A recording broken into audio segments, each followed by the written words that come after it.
It's great that the world is concerned about the human rights of people in Afghanistan, but where have you been? Literally, where have you been for the last 20 years? The war on terror has gone on longer than World War I and World War II put together. It has touched 85 countries. It has led to the death of civil liberties within the countries that launched it. This was a war of choice.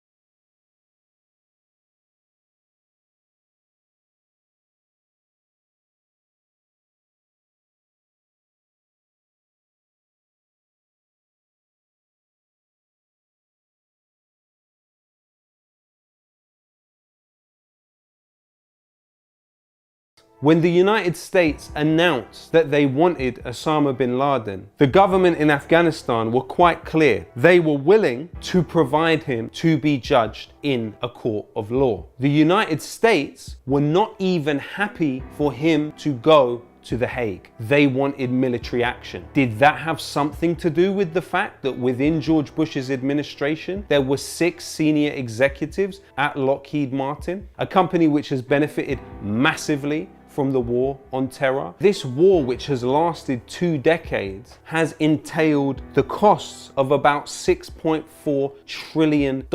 The Afghan war has cost not only almost 250,000 lives, but it cost the US government $2.26 trillion.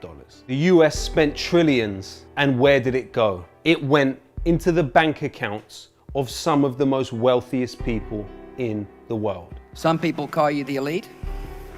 I call you my base. It went to Dick Cheney's Halliburton. It went to Eric Prince, formerly of Blackwater. Would you be profiting from the war?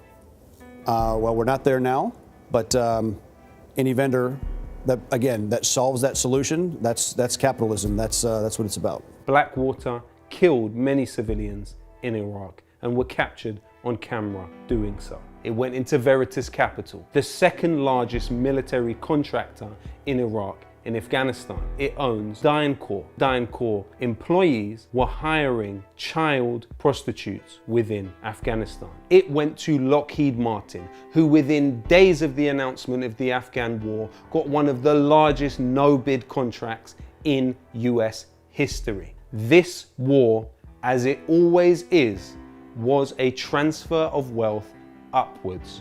Robin Hood in reverse. That money could have been better spent housing people, giving people their own human rights here. Do not allow the war industry to lead you to believe otherwise. The goal is to use Afghanistan to wash money out of the tax bases of the United States, out of the tax bases of European countries, through Afghanistan and back into the hands of a transnational security elite. The Afghan war logs, for which Julian Assange seems to be paying the price with his life today in a cold cell, revealed torture, death squads, rendition, individual killings, group killings. This is the whole context, with some exceptions, of the Afghan war. These are some of the unknown unknowns that Donald Rumsfeld spoke about. Another person who has done much to reveal them is Daniel Hale, who showed that 90% of victims of the US drone program were actually innocent bystanders. Daniel Hale has paid the price and will be sent to jail on the charge of espionage. So at a time where we have seen the main patriarchs of the war on terror, George Bush and Tony Blair, relentlessly rehabilitated and in fact oracleized, we simultaneously see those who have revealed the war crimes of these war criminals demonized, imprisoned and ignored completely. This is how they monsterize the humans and humanize the monsters. Overall, the war on terror is believed to have caused 37 million refugees. When we look at the war on terror as a force of displacement across the world, the very same governments that are involved in these NATO campaigns are also preventing people seeking asylum in their countries. We need to ensure that we are protected from a large-scale influx that can have detrimental effects. 35,000 people and over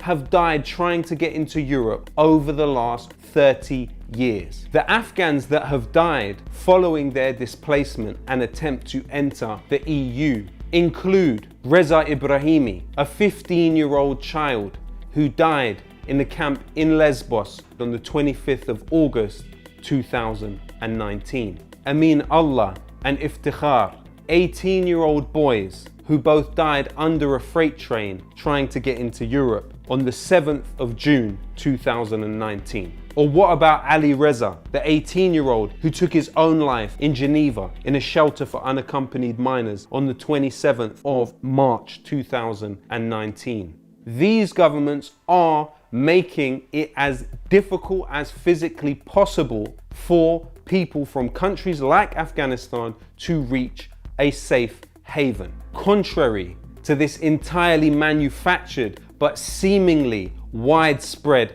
and popular view that actually you help people by invading and bombing them, the truth is you help people by not interfering in their affairs, by learning from history and providing safe passage to asylum. You help people by not haranguing those who rescue people in the sea struggling for life. Extraordinary morning we're having on the water, Kate. Just take a look. How many of you? 1, 2, 3, 4, 5. You can see 1, 2, 3, 4, 5, 6, 7, 8, 9, 10 men who are on the dinghy.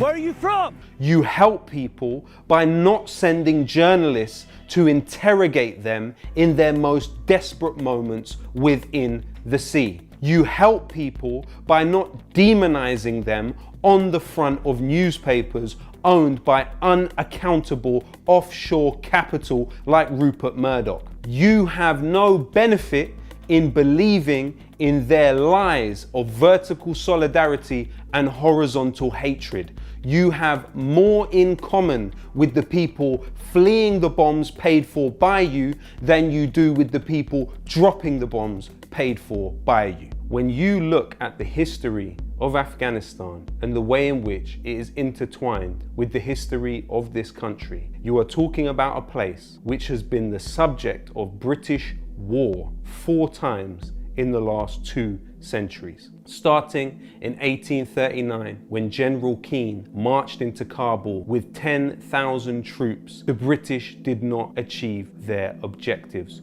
and were forced to leave in a humiliating march of doom. In fact, 100 years ago, in 1919, it was the first country in the world to drop bombs on Afghanistan. 332 bombs in 1 single day. Britain should never have been there, and it should never go back ever again.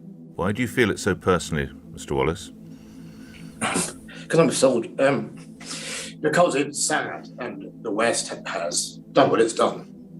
And we have to do our very best, Nick, to get people out and stand by our obligations. And 20 years of sacrifice is what it is. Ben Wallace. He was the overseas director of Kinetic, an arms company which benefited handsomely from the occupation of Afghanistan. Afghanistan is not the property of the United States and the UK. It is time that people in the US and Britain understood that they have no right to dictate who can or can't be the government of any other country. This idea of liberation through occupation exists only in the imagination of MOD-influenced journalists. Maybe now is not the time for the deep, contemplative think pieces in somber tones from the people that marched us into this. Now is the time in which those of us who campaigned year after year against these industrial massacres to be clearly understood to have been vindicated, even within your own tortured logic in the service of power, you have failed. Now is the time for humility and accountability on the part of the warmongers and hope for the rest of us. Billions of pounds have been spent.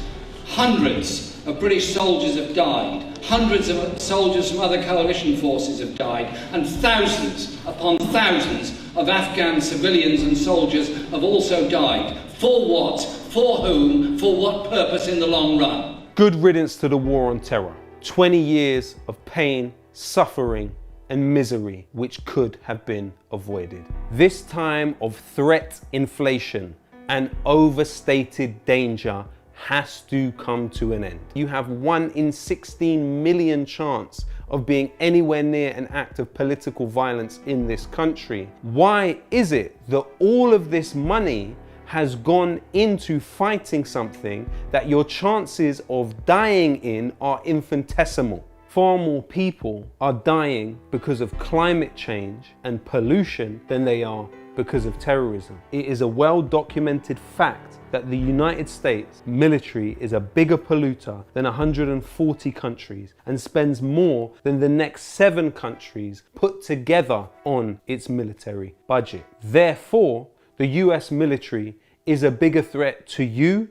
and to Afghans than the Taliban could ever be. Our future cannot be defined by warfare and enemies. We have to find a way in which humanity can come together to survive the major destabilization which climate change will bring. Yes, people, support Double Down News, join the Patreon if you want to see more videos like this, if you want to encourage independent media which is not beholden to the MOD and major corporate power. Join the future of journalism, join Double Down News on Patreon.